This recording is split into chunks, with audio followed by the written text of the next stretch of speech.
Grew up in a small town in northeast Arkansas, and we had this church that you could see the steeple from all over town. And everybody liked to joke about this church and call it Six Flags Over Jesus because it was so big. You guys got some big churches in Texas too. This was extremely big for the town that I grew up in. And when me and my wife got saved, we ended up going to this church. And you know how they say, guys, you know how they say behind every good man there's a good woman, right?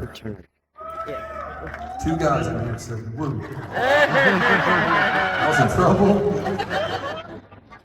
Anyway, my wife has stood by my side through a number of things in our life, in our marriage, and Amen.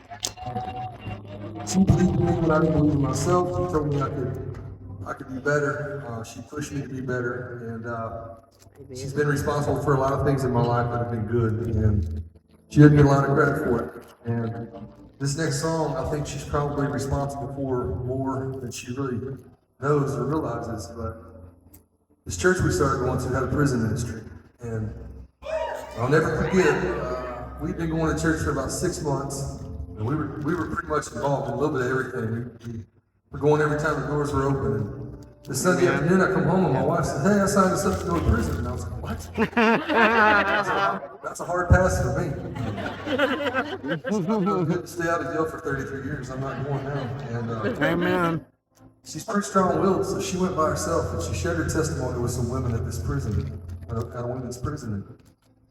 Man, when she came home from this trip, she was on fire, and she said, "The next time I go, you're going to take that little guitar and those songs that you're writing, and you're going to go in and we're going to share our story with these women." I said, "Yes, ma'am." Amen. I realized that you do what your wife says. That's Don't right. argue. You also do what God says and what He's calling you to do. And I've learned over the years, I think the biggest reason we all try to ignore that voice or not listen or maybe act like we don't hear it is because we feel like we're not qualified or capable to go do what God's asking us to do. When really God just wants to hear you say yes. And Amen. if you say yes, He will qualify you to go do the work that He has. That's right. Amen. Amen. Amen. And so we said yes, and I went into this prison, and I had this song. Me and my wife shared our story of what God had done in our marriage and in our life, and what He was continuing to do. And at the end of it, I played this song. I had my eyes closed, and we gave an invitation, and I was playing along. And at the end of it, I looked up, and there were 35 women on their knees and giving their lives to the Lord. Amen. Amen. Thank you, Lord. I put in the voice of the song. I've never been a part of anything like that. I've never experienced that. Certainly never played any music that had an effect like that. And in that moment, I just felt like God said, "Zach, if you need a wake-up call, an aha moment, here it is. These are the places, the people, the stories. This is what I have for you." You know? So me and my wife kept doing prison ministry. About a year into going to church at Six Flags Over Jesus, we were asked to help launch a campus. The pastor of the church said, "We've been watching you guys for about a year, and I feel like God's really done a work in your life, and we feel like He put you here for a reason. We wanted to launch a campus for a while, and we just haven't had the people that we feel like could lead it. And with your story, we feel like you guys can reach some people that we can't reach.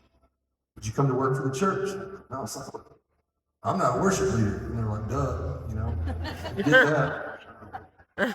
But we feel like God put you here. This was another one of those moments where God just wanted me to say yes. And I didn't realize in the moment that God had been preparing me for this my entire life.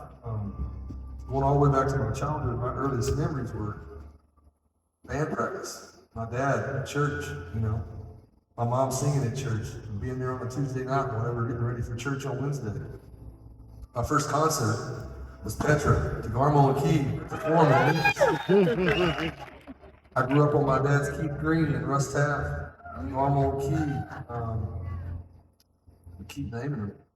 Rich Mullins, Arnold Lefebvre. I could go on. I grew up on all these records. And my dad owned this construction company, and when I was about 19 or 20, I went to work for him full time. And for me, those are some of the darkest days of my life from about 20, about 33. Amen. And my dad knew that I wasn't in church, and I certainly wasn't living the way that I've been raised to live. The only way to have me in church was 5 days a week. He would play Christian music on his job site, and I had to listen to it because I was working for him.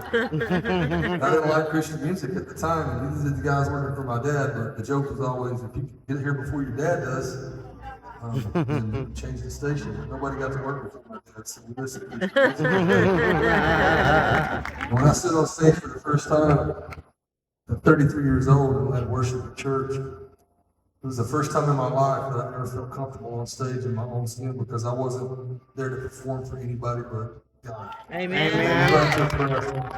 The songs were like my DNA. They had been ingrained into me into a way that I couldn't understand.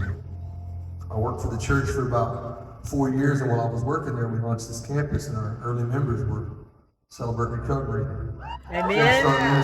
Amen. People that have been in prison, people that have never found their place in church, who've been offended or walked away or just felt like an outcast. So I started hearing their stories, I started writing their songs, and I realized real quickly, no matter what your upbringing is, no matter if your life's been perfect, or if it's been the complete opposite, we all have one thing in common, and we need Jesus in our life, and that's the only person that can fix it. Amen. Amen.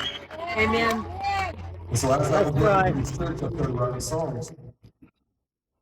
And I got invited to Nashville. For me, it was a dream of mine to be a songwriter, you know. Ever since I held a guitar, I thought, man, I want to write songs, you know, and I want to share my stories with the world. And so I get invited to Nashville, and I meet this guy named Jonathan Smith. It's from my hometown, and I didn't even know it. He was about 10 years younger than me. They came to a Christmas service, and I was leading worship, and his wife's dad was a deacon at our church, and he hears me sing, and he says, man, what's your story, you know? He says, people don't sing like you without a story. I said, well, thank you. Told him my story. Brought me to Nashville. Called in favors from everybody he knew that was songwriters in town. And he said, I got this guy coming to town. Will you take a chance and write with somebody you've never heard of? All week long, I wrote songs, 2 songs a day for 5 days. Coming in on a Friday, I was out of ideas, and I had nothing left. Honestly, I was ready to go home and see my wife and kids. And I thought, man, they're going to figure out that I'm not good at this. It's my last shot. And, I might not get to come back. So I sat in this room with Jonathan and a girl named Mia Fields. For 2.5 hours, I just talked about my life and my story, and where God had brought me from. This church I was working in, this prison ministry we were involved in. When I finally stopped talking, Mia looked at me and said, Zach, you got to write a song called Chainbreaker. Amen. How does it go? Because I don't have any lyrics. Man, Jonathan just started playing this progression on the piano, and as he started playing, out of nowhere I just said, if you've been walking the same old road for miles and miles, all of our eyes what was that? I don't know, it came out. It's kind of a bummer. And I wish it happened this way every time, but man, God just showed up that day, big time. It was like he took the pen and paper from us, and he wrote that song in like 15 minutes. Wow. And I remember when we started trying to work on that song, I went to all these studios in Nashville to try to recreate this feeling that I had the day that we wrote it. And I could never duplicate that day. So the vocal that's on that song still to this day was from that Friday afternoon in that little studio where we wrote the song. Wow. And I remember driving home from Nashville to Arkansas and praying that God would take this one song all over the world, just all over the country, to find the lost, the broken, the hurting. Amen. Amen. Thank you, Lord. I gotta tell you, it's been a little over 7 years now since I've had the privilege to be part of that song. And that song has changed my life. I'm a product of Christian music. I'm a product of hearing a song on a radio that stopped me dead in my tracks, turned my life Yes. around. Amen. It's an honor to be on the stage today with you guys.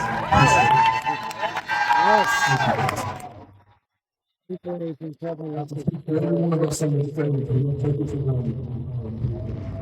I'm not proud of where I've been, but I feel like God's given me an amazing opportunity to stand on this stage and share with the world how good He is.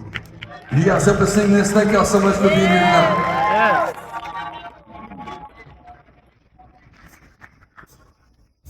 If you've been walking the same old road for miles and